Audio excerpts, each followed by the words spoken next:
예, 오늘은 솔로몬의 아가 제2장 3절서부터 7절까지입니다. 정말 주님과의 그 교제를 아주 뜨겁게 시작한 이 한 사람이, 한 여인이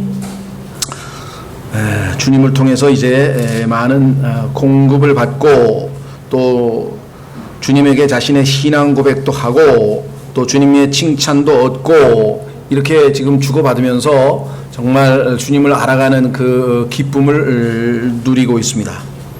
그런 가운데 지난주 2장 2절에서 주님께서 이렇게 말씀하시죠. 딸들 가운데 있는 나의 사랑은 가시나무 가운데 있는 백합 같도다. 딸들 가운데 있는, 이렇게 표현을 했죠. 세상에 있는 많은 여인들이 있지만 그 중에 나의 사랑은 하나뿐이다. 이렇게 해서 지금 나의 사랑 이런 표현을 썼고요. 여기에 대해서 이 여인이 오늘 화답하는 방식으로 지금 진행이 되는데, 아들들 가운데 계신 나의 사랑하느니. 자, 대조를 한번 해보십시오. 딸들 가운데 있는 이 표현하고 아들들 가운데 계신, 뭐 우리말이니까 계신이 됐지 사실은 있는은 똑같은 겁니다, 영어는. 그런데 우리는 이제 주님에 대해서는 존칭을 쓰다 보니까 아들들 가운데 계신 그랬습니다. 딸들 가운데 있는, 아들 가운데 있는.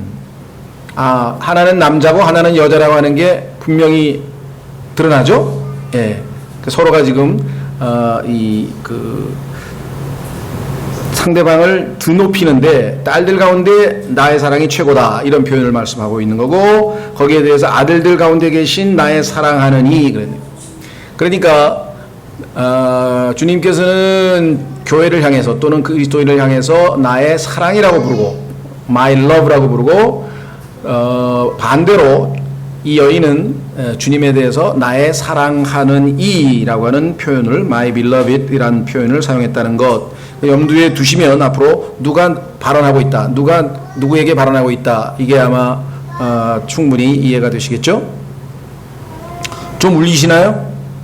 소리가 조금 조정해 주시면 고맙겠네요. 예, 조금 울리는 것 같습니다. 자, 그래서 예, 잘 됐네요. 예, 그 다음에 두 가지 또 대조할 점은 여기 보시면 딸들 가운데, 아들들 가운데, 그 다음에 나의 사랑, 나의 사랑하느니, 이렇게 두 개 했는데, 이번에는 가시나무 가운데 있는 백합이라는 표현을 썼는데, 이번에는 뭐라고 표현했는 거 아니? 숲의 나무들 가운데 있는 사과나무 같으니, 이렇게 표현했어요. 여러분들이 성경을 공부하는 방법은 하나님께서 몇 가지를 가르쳐 주셨는데, 그 중에 가장 중요한 것 중에 하나는 예수 그리스도의 가르침은 항상 이렇게 비유법을 쓰신다는 거예요. 어려운 것을 쉽게 풀이하기 위해서는 뭐뭐 같다 이렇게 표현을 많이 쓰죠. 뭐뭐처럼, 뭐뭐 같다 이런 표현을 굉장히 많이 쓰고, 예수님께서도 천국 비유를 포함해서 비유를 말씀하신 것이 참으로 많이 있습니다. 이것은 일상 우리 그 생활에서도 많이 사용되죠. 뭐뭐를 지칭할 때 늘 비유법을 많이 쓰잖아요. 그렇죠? 아이, 돼지같이 많이 먹네. 그냥 많이 먹네 그러면은 별로 잘 안 통하는데, 돼지같이 많이 먹는다 엄청 크게 뭐가 쑥 들어오죠. 그 다음에 또 뭐라고 해야 되나요? 지난번에는 뭐 사람들이 아주 좋지 않은 비유, 그렇죠? 좀 뭐라 그러나요? 이렇게 약삭 바르고 조금 하여간 좀 미움 살만한 행동을 할 때, 아유, 여우 같은 놈. 근데 그게 우리가 쓰는 게 아니라 예수 그리스도께서 헤롯에 대해서 그 여우에게 가서 말하라. 성경에 그렇게 써 있어요. 예수님도 헤롯이 하는 짓이 여우 같다는 걸 잘 아셨기 때문에, 그래서 그렇게 비유법을 쓰는 것은 나쁜 건 아닌데 조심해서 쓰셔야죠. 조심해서. 잘못 사용하면 상대방이 크게 기분 상하게 할 수도 있고, 그러니까 지혜롭게 예수님을 뭐 필요에 맞게 정확한 상황에서 사용을 하셨겠죠. 자, 나무들 가운데 있는 사과나무 같다. 왜 그랬을까? 성경에서 사과라고 하는 단어를 사용해 보면 최고의 열매입니다. 사과가 너무나 소중한 사과를 금사과라고까지 표현해요. 금사과. 잠언 25장으로 가보십시오. 여러분이 어떤 상황에 가장 적절한 말을 했어. 예를 들면 죄인이 지금 구원자를 필요로 하는데 정확하게 예수님이 누구이신지를 소개했다. 그러면 그거는 금사과 같다 그래요. 금사과. 또 어떤 사람이 마음의 상처를 깊이 입고 막 괴로워하는데 예수 그리스도의 위로의 말씀으로 그 사람이 다시 이 위로를 얻었다. 힘을 얻었다. 그 금사과 같은 말을 한 거죠. 자, 잠언 25장 11절. 잠언 25장 11절. 적절히 말한 말은 그림들에 있는 금사과 같으니라. 그림이 은으로 되어 있고요. 사과가 금으로 되어 있으면 얼마나 귀중하고 비싼 것인지 짐작이 가시죠. 예, 그림 속에 그림도 은으로 만들었고 거기에 사과가 또 금으로 되어 있다. 그런데 그게 뭐냐? 적절히 말한 말. 사역에 있어서의 대부분의 실패는 성경을 몰라서 실패하는 게 아닙니다. 욥의 친구들처럼 성경도사예요. 다들 성경도사인데 그 사람에게 맞는 적절한 말을 몰라. 위로가 필요한 사람에게 정죄를 하고 정죄가 필요한 사람에게 위로를 하고 야단을 쳐야 될 사람을 아첨을 떨고 가서 좀 달래줘야 될 사람은 막 디립다 비판하고. 이게 하나님의 지혜가 없으면요 우리는 인간관계에서 적절한 말을 하기가 가장 어려워요. 적절한 말만 한다면 우리가 성령으로 충만해서 싸울 일이 없겠지. 그 사람이 필요한 적절한 말만, 그 사람에게 좋은 말만, 딱 맞는 도움이 될 만한 말만 했을 거 아니에요. 그렇죠? 이것처럼 성령 충만하지 않고는 불가능해요. 그래서 여러분들 사과라고 하는 것은 성경에서 가장 최고의 열매를 얘기하기 때문에 사과나무 같다는 얘기는 베스트다 이거예요. 나의 최고봉의 최고의 분이시다. 이런 고백이고요. 실제로 성경에 보면 이 애플이라고 하는 단어, 우리말로는 이제 애플이라고 그러는데요. 이 눈동자를 영어로 apple of the eye라 그래요. 눈의 사과라 그래요. 근데 번역을 눈의 사과라고 번역을 안 해요. 왜냐하면 그냥 눈동자라고 번역을 하는데 눈동자라고 하는 단어는 pupil이라는 단어가 따로 있어요. 따로 있는데도 불구하고 우리말로 눈의 사과라고 표현을 안 하고 아예 그냥 미리 의역을 해가지고 그냥 apple of the eye 하면은 그냥 눈동자로 번역을 해버려요. 근데 실제로는 그 애플이 사과예요. 그러니까 눈 가운데서 제일 중요한 부분이라 이 말이죠. 소중한 부분이란 말을 성경에서 여러 번 반복해서 쓰고 있다. 그래서 하나님께서 이스라엘을 하나님의 눈에 있는 눈동자같이 지켜보고 계신다. 이런 표현이 성경에 여러 번 나오죠. 또 성경에서 보니까 몸에 비춘 눈이라 그랬잖아요. 이 눈으로 우리의 좋은 게 눈으로 들어가면 내가 영적으로 좋지만 나쁜 게 내 눈으로 들어가면, 그러니까 지금 마귀가 완전히 사람들의 눈을 사로잡았죠. 그렇죠? 뭐 길거리를 다녀도 뭐 하여간 어딜 가든지 지금 하여간 세상에서 자극적이거나 아주 감각적이거나 우리로 하여금 죄를 짓기에 좋은 유혹하는 것들, 그게 맛있는 음식이든 뭐가 됐든 간에 하여간 뭐 좋은 자동차 옆에 큰 멋진 여인이 그냥 포즈를 탁 취하고 있으면서 이거 사라 하고 유혹을 하든 뭘 하든 간에 전부 다 하여간 우리로 하여금 마음을 다 뺏어가는 것들 뿐이래. 그러니까 성령으로 충만하지 않으면 이 시대는 지금 다 그냥 생존하는 거예요. 물고기가 그냥 숨만 헛떡헛떡하면서 그냥 지금 거의 다 생존해 있는 상황이지, 예수님께서 나를 통해서 내가 사는 것이 아니고 그리스도께서 사는 것이라, 그런 그리스도인 보기는 정말 가물에 콩날 없어요.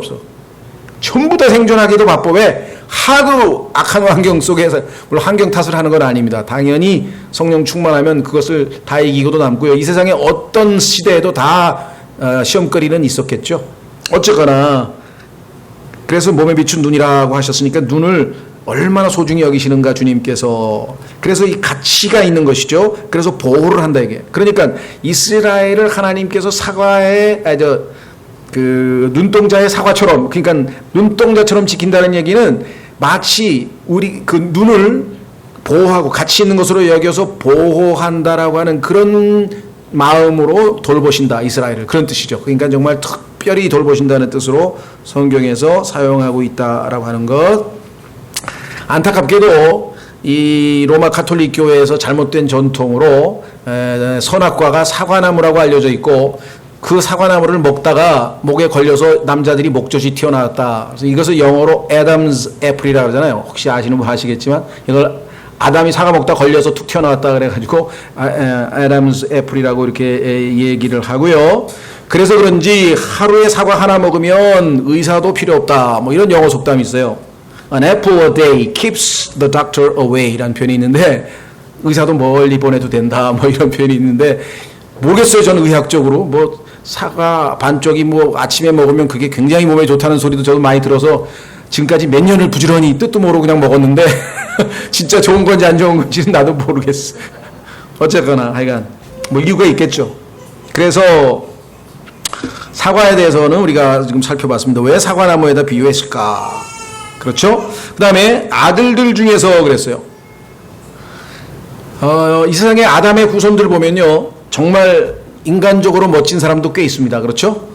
최근에 무슨 이태석 신부인가요? 뭐 그런 분도 있고, 그 다음에 뭐 심지어는 뭐 스님 중에서도 야 정말 인간으로 저렇게까지 사실 수 있을까? 뭐 이런 멋진 분도 많고요. 성경에 보면 모세도 정말 인간적으로 훌륭한 사람이고, 엘리야도 그렇고 다윗도 그렇고, 뭐 정말 그 인간 시대나든가 무슨 인간극장 뭐 이런데 등장하는 인간으로서 존경심을 표하지 않을 수 없는 인간들도 굉장히 많습니다. 그걸 부인하지는 않습니다. 그러나 예수 그리스도처럼 누가복음에 등장하는 예수 그리스도와 비교해 보면 그야말로 격차가 너무 심하죠, 그죠? 군계 일학이라 할 수 있는 그러한 분이시다. 그래서 지금 이 여인은 그 예수님에 대해서 가치를 안 거예요. 그래서 아들들 가운데 계신 나의 사랑하는 이는 숲의 나무들 가운데 있는 사과나무 같으니라고 하면서 아주 높은 평가를 했죠. 이 세상에 예수 그리스도처럼 우리를 위해서 자신의 생명을 내어주신 그러한 존귀한 인격을 가지신 분이 누가 있으며 정말 부드러우시면서도 단호하시면서도 정말 뭐 어디 흠잡을 수 없는 완벽한 인간. 그래서 하나님께서 원래 아담을 창조하셨을 때 이런 인간이 되었으면 하고 기대했던 바, 그것이 바로 마지막 아담이신 예수 그리스도. 그 예수 그리스도의 인간성을 성경에서 묘사한 것이 누가복음 이렇게 됐어요. 그러니까 누가복음을 많이 읽은 사람일수록 예수님을 닮아갈 확률이 굉장히 높다. 정말로 많이 읽으세요. 누가복음을 많이 읽으시면요, 어투도 그렇고 스타일도 그렇고 생각도 그렇고 점점 예수 그리스도를 닮아갈 가능성이 높아요. 우리는 자기가 접하는 것, 익숙하게 접하는 것에 이렇게 좀 따라가는 성향이 있지 않습니까? 자, 그 다음에 뭐라고 얘기했나요? 내가 그분의 그늘 아래 앉아 크게 기뻐하였고, 그늘, 숲에서요, 오늘처럼 이렇게 더운 날씨에 그늘에서 앉아서 바람이 솔솔 불고 있으면 얼마나 우리가 기뻐하겠는가. 그렇죠? 보호막이죠. 그늘이라고 하는 것은 여기서. 그렇죠? 여러분들 핵우산이라는 거 아시죠? 핵우산. 미국이 핵으로 우리를 우산 씌워두듯이 해서 핵으로 물든 오염된 비가 내려도 우리가 핵우산 속에 딱 들어가 있기 때문에 보호받는다. 뭐 이렇게 해서 미국의 핵우산 정책이라는 말을 쓰죠. 그런 것처럼 예수 그리스도가 우리의 그늘이 되주셔서 따갑게 내려쬐고 우리를 괴롭히는 모든 것으로부터 우리를 보호해 주신다. 그러니 그 여인이 주님 밑에 앉아 크게 기뻐하였고, 시편 63편 7절로 가면 다윗은 어떤 때 기뻐했나 보겠습니다. 시편 63편 7절. 그리스도인이 아닌 사람은 물론이거니와 그리스도인인 오늘날 우리들도, 그렇죠? 뭐 주머니가 두둑하다든가 뭐 만사가 잘 풀렸다든가 뭐 이렇게 되면 기뻐할지 모르겠는데, 어려운 일이 닥쳤을 때도 과연 기뻐할 것인가? 시편 63편 7절에 다윗은 이렇게 고백했네요. 주께서 나의 도움이 되셨사오니 그런즉 내가 주의 날개 그늘을 기뻐하리이다. 주님의 보호하에 있으면 그 상황이 어떤 상황이든지 간에 우리가 기뻐할 수 있다. 그렇죠? 자, 그 다음에 그분의 열매는 내 입맛에 달았도다. 달달한 말 아시죠? 스위트라고 하는 표현을 여기서 썼는데요. 달콤하다 그러죠, 우리는요. 그래서 뭐 사랑도 달콤하다고 하고, 하여간 뭔가 행복한 감정, 나를 기쁘게 해주는 감정, 그런 상황이 주어졌을 때 우리가 달콤하다라고 하는 표현을 쓰죠. 그래서 성경에 보니까 하나님의 말씀이 내 입에 꿀맛 같았다라는 표현도 나오고요. 이 달콤하다는 표현이 자주 등장하는 것을 우리가 성경을 통해서 확인했습니다. 자, 그렇다면 예수 그리스도와 함께 그분의 그날에 앉았으니 그분은 인간의 몸을 입고 이 땅에 찾아오신 사람의 아들이셨어요. 그래서 인자라 그러죠. 인자, 사람의 아들. 그런데 그분은 우리를 보호하시기 위해서 그늘이 되어주신 분이시고, 또 그분께서 열매로 우리를 아주 달도록, 우리의 입맛이 달도록 해주시는 분이시다. 자, 그 중에서 이제 중요한 표현은 그분의 열매입니다. 이게 그분의 열매. 우리의 열매가 아니죠. 그분의 열매입니다. 열매 맺는 분은 그분이죠. 자, 신약성경 갈라디아서 5장 22절로 가시면, 신약성경 갈라디아서 5장 22절로 가시면 여러분도 아시다시피 우리의 열매가 아니고 성령의 열매. 얼마나 감사합니까? 그렇죠? 왜? 우리 보고 열매 맺으라 그러진 않은 거 아니에요. 우리를 통해서 열매를 맺으시겠다. 얼마나 감사해요. 우리가 어떻게, 그렇죠? 고양이가 멍멍할 수 없죠. 나무가 물에 뜰 수 없고. 가만히 계시네. 나무가 물에 뜰 수 없다 그랬는데 그냥 다 졸고 계신가? 쇳덩어리가 물에 뜰 수 없고 나무는 물에 뜨죠. 그렇죠? 예. 죄인인 쇳덩어리, 우리는 계속 가라앉는 성질을 가지고 있기 때문에 가라앉아요. 성령께서 나를 받쳐서 내가 떠오르기 전에는 떠오를 수가 없는 존재죠. 갈라디아서 5장 22절. 그러나 성령의 열매는, 성령의 열매, 우리 열매 아니에요. 그분의 열매는 사랑과 기쁨과 화평과 오래 참음과 부드러움과 선함과 믿음과 온유와 절제니 이 같은 것을 대적할 법이 없느니라. 제가 여태까지 먹어본 과일 중에는 한 과일에 한 가지 맛을 내죠. 한 과일인데 두 가지 맛 내는 거 보셨나요?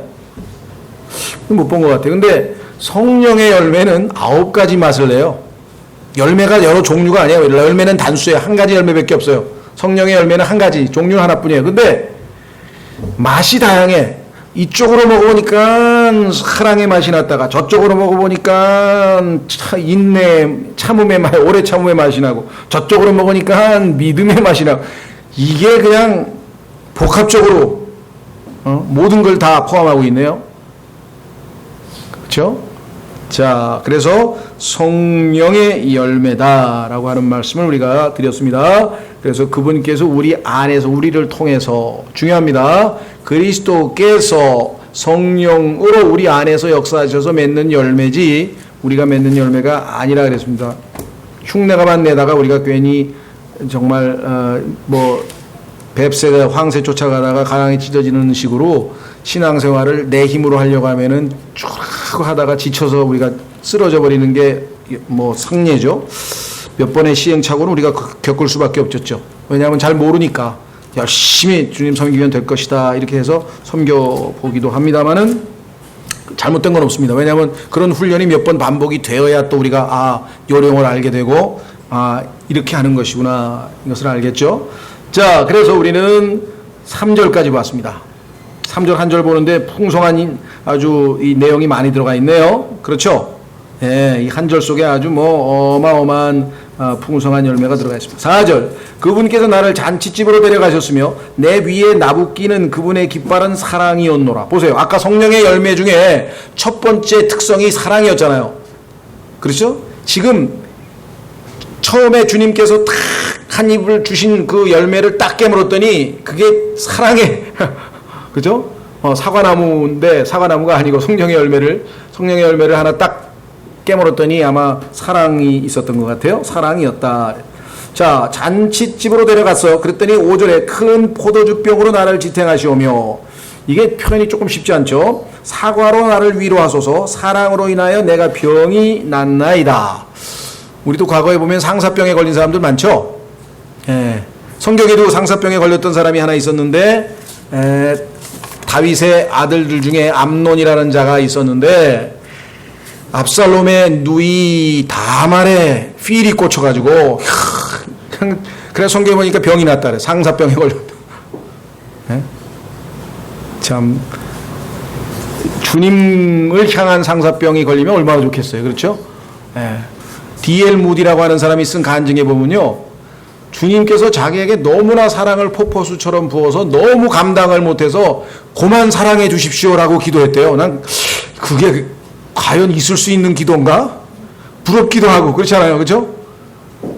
예, 어떤 분은 다 시편만 읽으면 정말 위로도 되고 다 좋은 것도 있지만, 한편으로는 또 한쪽으로 보자면은 시편을 읽을 때 굉장히 스트레스를 받는데요. 왜 스트레스를 받냐니까 다윗과 주님과의 대화가 너무 친밀한 사이 같아가지고 나는 언제나 주님하고 저런 교제를 해보나 그 생각을 해보면 시편을 읽다가 스트레스를 받는다는 거야.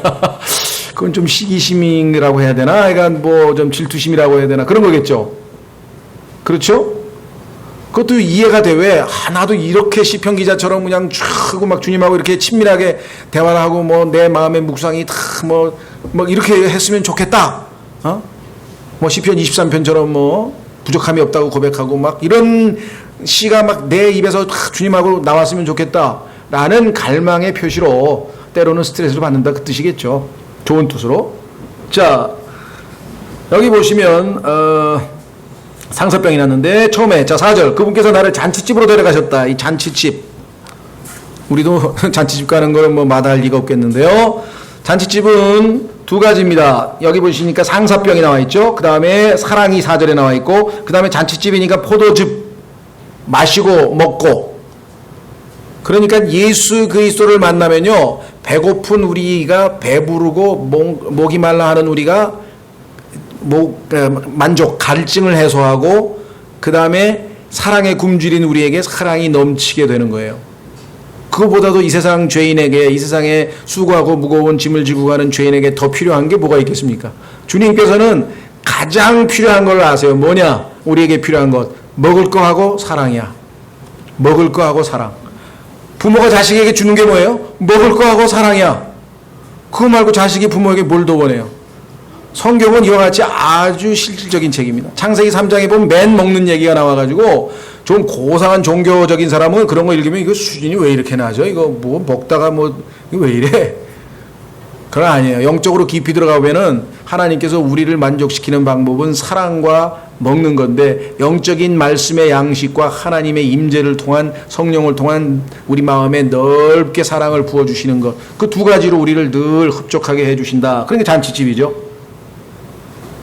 주일날 와서 우리가 정말 잔치집에 온 기분이 날 정도로 잘 먹고 사랑도 느끼고 가는 건지 아닌지 난 잘 모르겠습니다만은 어쨌거나 자, 이 잔치집인데요. 성경에 보니까 이 잔치집은 무슨 잔치라고 되어 있냐면요. 포도즙 잔치네요. 포도주 잔치. 그러니까 주 그러니까 우리가 술이 돼서 좀 표현이 이상한데 에스더서 5장으로 가보겠습니다.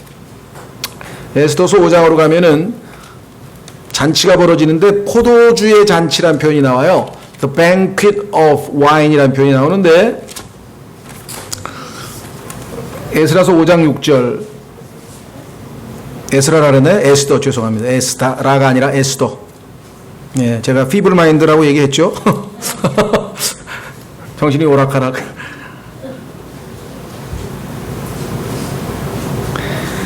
에스더 5장 6절 포도주 잔치에서 왕이 에스더에게 이르되 포도주 잔치라는 잔치가 있었어요. 옛날 잔치는 다 포도주 잔치야. 두 번째 7장 2절 왕이 둘째 날 포도주 잔치에서 다시 에스더에게 이르되 이렇게 나오죠. 자, 문제는 어디에 있느냐? 포도주가 두 가지 종류라는 데 문제가 있어요. 잘못된 포도주 잔치에 가면 실컷 마시고 취해가지고 마귀에게 아주 그냥 왜? 속아가지고 그렇죠? 엉망이 돼버리는 것이에요. 세상이 주는 쾌락 그걸 이 잘못된 포도주라고 그러고 발효된 포도주라고 그러고 성경이 말씀하시는 올드 와인은요 발효가 된 겁니다. 포도주를 오래 놔두면 발효가 돼요. 노아가 그걸 마시고 취해가지고 이상한 짓을 해버려가지고 아주 두고두고 정말 성경에 기록돼 버렸는데 예수 그리스도는 뉴 와인을 말씀하시는 거예요. 내가 다시 올 때 뉴 와인, 새롭게, 새로운, 그러니까, 뉴 와인이라고 하는 것은 어떤 거냐면요. 포도송이 열매를, 그렇죠? 포도송이 열매를 꽉 우리 저 한약 짜듯이 짜가지고 즉석에서 100% 순수한 포도즙을 마시는 그걸 갖다가, 이 뉴 와인이라고 그래요. 창세기 40장인가요? 41장에 보면은 술 맡은 관원이라고 그랬는데요. 저 술 맡은 관원이 아니에요. 왜? 클러스터라고 거기 나와서 포도송이. 아니, 포도송이를 짰는데 금방 술이 돼요? 포도송이를 쫙 짜서 이집트의 그 파라오가 빵을 딱 먹고, 그 다음에 주스를 쫙 마시는데 그게 아주 신선하게 포도송이를 쫙 짜서 옆에서 왕이 약 잡수실 때 한약 짜서 드리듯이 그렇게 해서 바쳤다는 얘기예요. 그렇죠? 그 예수 그리스도께서 뭐 포도주 한 잔 하셨는데 뭘 그렇게 신경 쓰십니까? 또 그런 분들 계시는데, 그래요? 그러면 예수님의 본을 따라야죠 하면서 또 한 잔 하시는 분도 있다고. 성경을 모르니까 예수님도 포도주 한 잔 하셨는데 뭘 그렇게 걱정하십니까? 그러니까 성경 모르는 사람이 할 말이 없어가지고, 그렇죠, 내가 예수님 믿으니까 나도 한 잔 해야 되겠네. 참 우리가 볼 때는 어처구니 없는 것 같지만 그게 지금 주어진 현실입니다. 왜? 뉴 와인과 올드 와인을 구분을 못해요. 그래서 지금 교회들에서 전부 다 주에 만찬하는데 다 포도주를 써요. 근데 그거는 용의 독이라고 신명기 32장에 써 있어요. 독을 마시는 거야. 독. 발효된 것은 뭐냐면 독소가 지금 몸에 들어간 거, 만들어진 거거든요, 안에서. 왜? 부패, corruption, 썩었으니까. 그렇죠? 썩게 하는 물질이 들어가가지고 지금 술이 썩어가고 있는 것을 썩는 거예요. 부패하고 있는 거예요. 부글부글 끓잖아요, 발효하면은요. 막 부글부글 끓고 막 신냄새 나고. 그렇죠? 성경에서 말씀하시는 뉴 와인은 그래서 이것은 순수한 포도의 피, 이렇게 나와 있어요. 또 다른 올드 와인은 용의 독. 시간이 없어서 안 찾습니다. 신명기 32장을 가보세요. 용의 독이 있고요. 하나는 순수한 포도의 피가 있어요. 다행히 우리 교회는 그래도 교리적으로 하나님이 알려주셔서 포도 100% 뭐 그게 또 뭐 화학 성분이 들어갔네 말했네, 그럼 난 잘 모르겠고요. 하여간 적어도 포도 송이를 사다가 직접 할 수는 없잖아요. 요즘 여름 빼고는 뭐 하여간 칠레산 포도라도 원하면 다음부터는 수입산이라도 좀 짜서 즉석에서 뭐 해도 상관없겠는데, 어쨌거나 그래도 우리는 100% 주스를 쓰지 발효된 걸 쓰지는 않습니다. 그렇죠? 예. 그래서 정말 안타까워요. 자, 그 다음에 포도잔치 집에 데려가셨으며, 그 다음에 내 위에 나붓기는 그분의 깃발은요 외적인 표시입니다. 탁 보면은 사자 깃발 하면은 우리는 사자 부대, 그 다음에 뭐 이렇게 해골, 그럼 우리 해골 부대 뭐 해서 군대에서 보면은 깃발 들고 가잖아요. 군대가 갈 때 보면 항상 깃발이 맨 앞에 가죠. 그렇죠? 예수 그리스도께서 우리를 군대로 삼으셔서 깃발을 탁 들고 전진해 가는데, 그 깃발이 뭐냐면 사랑이라는 깃발이라. 그러니까 예수 믿는 사람들이 사랑이 없으면, 사랑을 하지 못한다면 그 예수 그리스도의 이 군대에 속해 있는 것인지 한번 우리가 생각해 보려고. 왜? 깃발이 가장 상징적인 거 아니에요. 그 부대를 나타내는 가장 상징적인 게 깃발에 그림이 표시되어 있잖아요. 그렇죠? 예, 청룡부대 그러면 막 청룡룡이 들어있고, 뭐 맹호부대 그러면 막 호랑이가 얼굴에 그려져 있고, 그런 것처럼 사랑부대 아니에요. 우리는 사랑부대니까 지금 예수님의 깃발이 사랑이 그려져 있는 그런 깃발이다. 아까 성령의 열매도 첫 번째가 사랑으로 시작되잖아요. 하나님은 사랑이시라고 그랬잖아요. 하나님께서 세상을 이처럼 사랑하셨다 그랬잖아요. 그래서 독생자를 주셨다 그랬잖아요. 그렇죠? 그래서 예수 그리스도를 너희가 보지 못하지만 사랑하는도다 라고 베드로전서에 써 있잖아요. 어떤 분들은 죄책감을 느끼는 것 같아요. 왜? 난 내 마음에 예수님을 향해서 무슨 사랑의 감정이 있나? 난 냉랭하고 뭐 그냥 별로. 조심하십시오. 사랑은 느낌이 아니에요. 텔레비전 광고 문구가 아닙니다. 뭐 카피라이트 하는 사람, 사랑은 느낌이 아닙니다. 뭐 이것도 이제 갖다가 쓸지는 모르겠지만, 사랑은 성경에 얘기하면 느낌이 아니라 의지예요. 의지. 하나님께서 세상을 이처럼 사랑하사 독생자를 주셨으니, 독생하신 아들을 주셨으니, 사랑하면 희생하는 거예요. 꼭 감정이 포함되는 것 아니에요. 그렇죠? 예, 그래서 우리는 우리가 주님을 사랑하는 것은 주님께 순종하는 거죠. 주일날 우리가 골프 안 치러 가고 교회에 와서 하나님 말씀 들었다. 주님 사랑한 거예요. 골프보다 더 사랑했으니까 온 거 아니에요? 그렇죠? 그런데 수요일날은 동창회 갔다. 그럼 동창회를 더 사랑한 거예요. 주님보다 수요일날은. 주일날은 주님을 더 사랑한 거고. 그 싸움이에요. 오늘 토요일날 신학원 가야 되는데, 제주도로 놀러 가자는 친구들이 마일리지로 그냥 요금도 다 공짜고 막 콘도도 빌려놓고, 와, 저녁에 흑돼지 파티, 뭐 똥돼지인가 파티한다 그러고, 와, 미치겠다. 그러다가 그 순간에 뭐야? 에이, 가자. 그 순간에 주님을 사랑한 게 아니라, 제주도 똥돼지를 사랑한 거예요. 어쩔 수가 없는 거예요. 그 싸움이야. 하루에도 몇 번씩. 그렇죠? 그런데 점점 이제 우리도 베테랑이라고 아시죠? 베테랑. 요즘에 그 미국 정전 60주년이 아주 미국에 아마 60년 된 군인들 오잖아요. 그냥 그 사람들을 베테랑이라 그래요. 경험이 많잖아요. 그냥 평생 싸운 사람들이니까 과거에 이 사람들은 그냥 뭐 다 알죠. 싸움이라는 게 어떻게 하면 이기고 어떻게 하면 적한테 속아 넘어가고 이걸 다 아는 것처럼 우리도 점점 베테랑이 돼 가는 것인데요. 어쨌거나 사랑 이었노라. 누구를 사랑할 거냐? 주님을 사랑할 거냐? 세상을 사랑할 거냐? 성경에 보니까 마지막 때의 특징은 뭐냐? 하나님보다 쾌락을 더 사랑하더라. 축구 시합이나 야구 시합 보기 위해서 교회 못 나온 사람들이 지금 50%도 넘는데요. 젊은 사람들. 아침에 막 무슨 메이저리그 무슨 월드 시리즈 한다 그러면 교회 안 가. 그거 봐야 돼. 신실한 그리스도인이. 세상적인 그리스도인은 원래 안 가고 그냥 원래 안 가고 나중에 뭐 스마트폰으로 들으면 되는 거지 뭐 이렇게 생각할 거고 그렇죠? 예. 자, 그 다음에 큰 포도주병으로 나를 지탱하시오며 이 포도즙이 가득 큰 포도즙 아니에요. 그러니까 옛날 성경에는 또는 잘못된 성경에는 건포도라고 돼 있어요. 건포도. 왜 그걸 건포도로 번역해? 그러니까 근데 그 번역은 건포도로 번역할 수도 있어요. 그 잘못된 거 그러나 킹제임 성경 번역이 정확해요. 이건 뭐 이건 굉장히 복잡한 얘기니까 여기서 설명하기는 어렵고 자우지간 하여간 큰 포도즙병 포도즙이 지금 잔뜩 있어요. 그러니까 앞으로 잔치가 계속 몇 시간이 지나도 계속 공급이 나오잖아요. 예수님께서 혼인잔치에 가서 포도즙 주스 만들어 줬듯이 그러니까 내가 지탱이 돼 그죠? 금방 목마르고 없네 다 떨어졌네 그게 아니잖아요. 주님으로부터 계속 공급이 오는 거예요. 영적인 공급이 나에게 되는 거예요. 나를 지탱해 줄 수 있죠. 그 다음에 사과로 나를 위로하소서. 사과. 성령님께서는 성경에 보면 뉴 와인으로 우리가 예표할 수 있어요.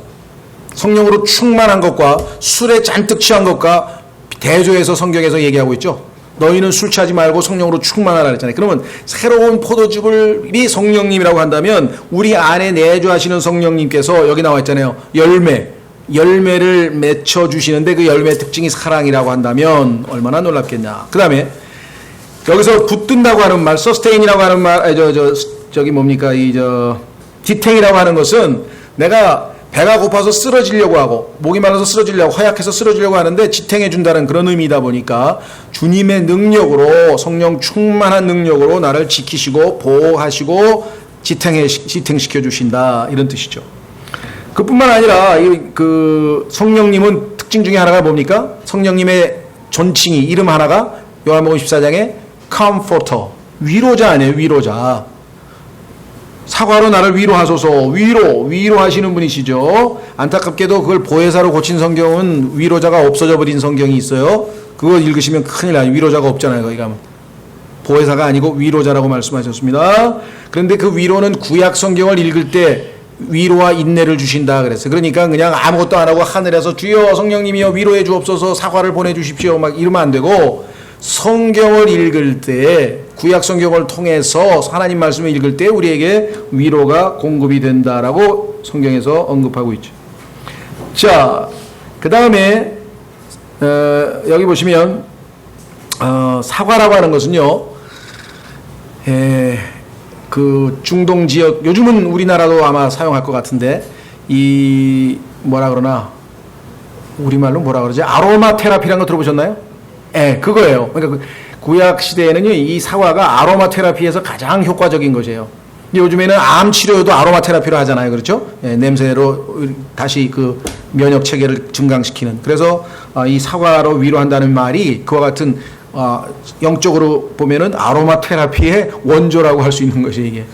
그러니까 성경에 없는 거 없어요. 다 있어요.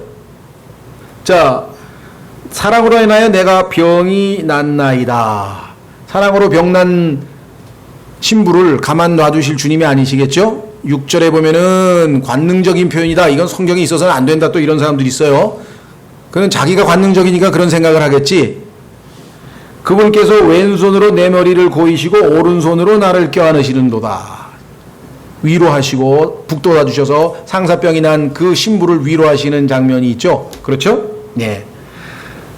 우리는 뭐 얼마든지 그 마음을 읽을 수 있을 것 같아요. 힘들고 지치고 괴로울 때 주님께서 우리에게 하나님의 말씀으로 성령에 내주하시는 포도즙으로 우리를 먹이시고 위로하시고 다시 소생시키시고 이런 경험들을 영적으로 조금이라도 우리가 해본 사람이라고 한다면 이 말씀이 어떤 말씀인지 이해가 가겠죠. 그렇죠?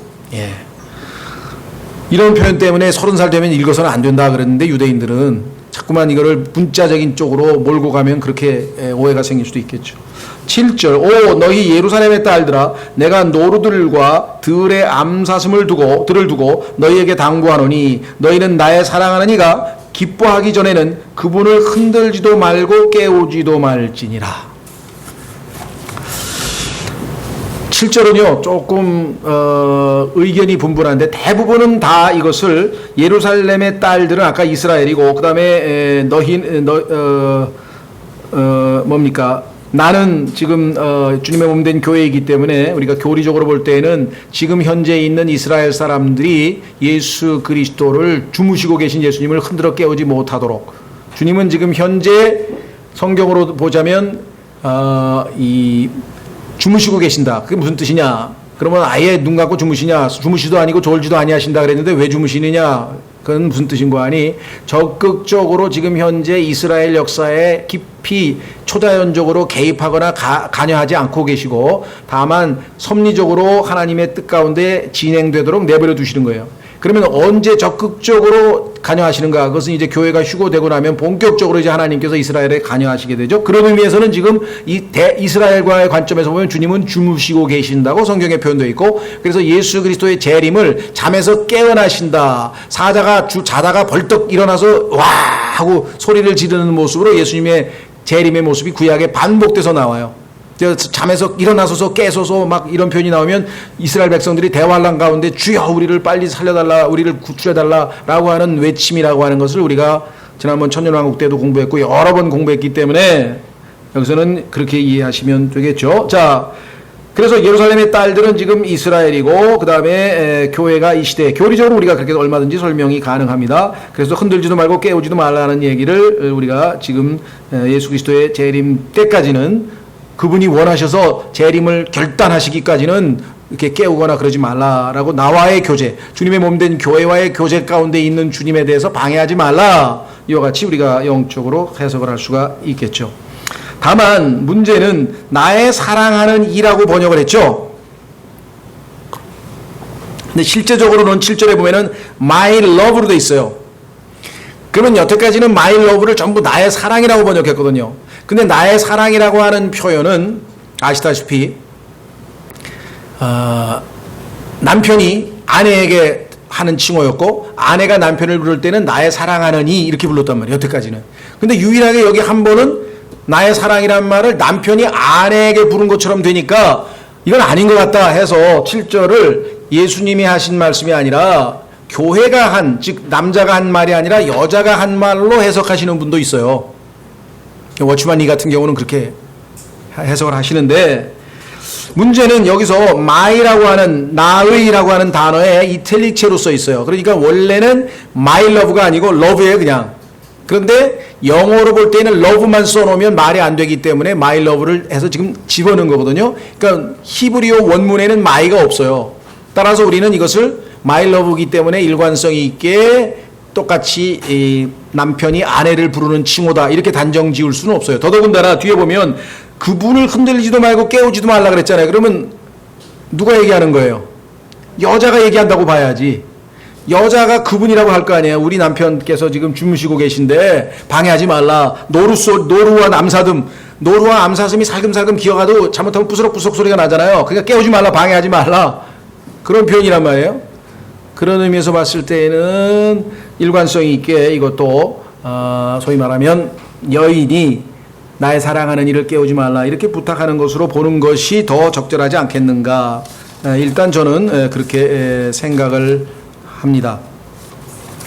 자, 그래서 우리는 오늘 3절서부터 7절까지를 통해서 정말 이 여인이 예수 그리스도를 통해서 풍성한 사랑을 맛보고 풍성한 기쁨을 누리고 풍성한 열매를 누리고 정말 병이 날 정도까지 정말 주님을 향한 사랑이 넘치는 모습을 우리가 보았습니다. 안타까운 것은 이제 이 주님이 원하시는 대로 마음껏 쉬도록 그렇게 부탁을 했는데 8절에 보면 나의 사랑하니 목소리로다. 주님이 슬그머니 일어나셔서 나타나셨네요. 그렇죠? 자, 8절서부터 13절까지는 다음 시간에 보겠습니다만은 교리적으로 보자면은 휴거에 관한 묘사입니다. 휴거에 관한 묘사. 다음 시간에 우리가 한번 교리적으로 더 깊이 있게 한번 찾아보려고 합니다. 그래서 우리는 3절서부터 7절까지는 주로 우리 영적인 적용을 우리가 주님과의 우리와의 관계에서 살펴보았고요. 또 성경적인 교리적인 표현들은 사과나무를 포함해서 포도 잔치를 포함해서 몇 가지 우리가 확인을 했습니다. 이 시간에는 주신 말씀을 통해서 나도 이렇게 주님과의 풍성한 교제 가운데 주님과 정말 주님 주시는 것들을 누릴 수 있는 그런 영적으로 성장할 수 있는 우리 모두가 될 수 있도록 다 같이 잠깐 기도하겠습니다.